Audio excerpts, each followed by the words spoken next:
রাজধানীতে চলছে পাহাড়ের সংস্কৃতির এক অনন্য উৎসব। বান্দরবানের ক্ষুদ্র নৃগোষ্ঠী ম্রো সম্প্রদায়ের মানুষদের অংশগ্রহণে আলিয়স ফ্রান্সেস দ্য ঢাকায় আয়োজন করা হয়েছে সপ্তাহব্যাপী পাউমুন পার্বণ 2025। পাহাড়ি নৃত্য এবং বাদ্যযন্ত্রের তালে মুগ্ধ হয়েছেন দর্শকরা।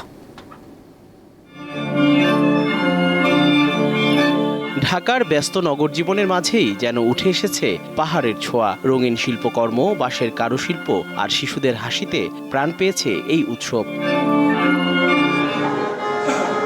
বান্দরবনের লামা থেকে আসা ম্রো সম্প্রদায়ের সদস্য ও শিশুদের অংশগ্রহণে সপ্তাহব্যাপী এ আয়োজন পাউমুন পার্বণ।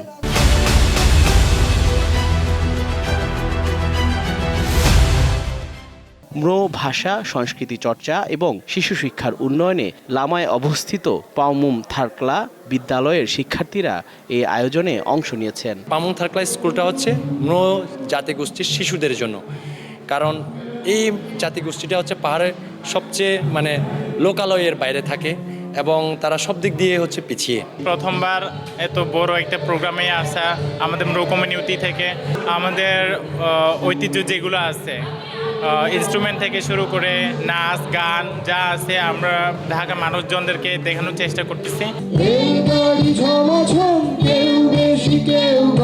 অনেক শিশুর জন্য এটি প্রথম পাহাড়ের বাইরে আসার অভিজ্ঞতা। তাদের তৈরি শিল্পকর্ম, শর্ট ফিল্ম, ফটোগ্রাফি আর লাইভ পারফরমেন্সে উঠে এসেছে ম্রো জনগোষ্ঠীর জীবন ও সংস্কৃতি।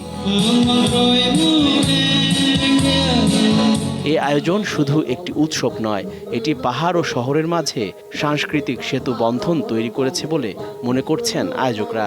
উৎসবটি শেষ হবে 24 ডিসেম্বর।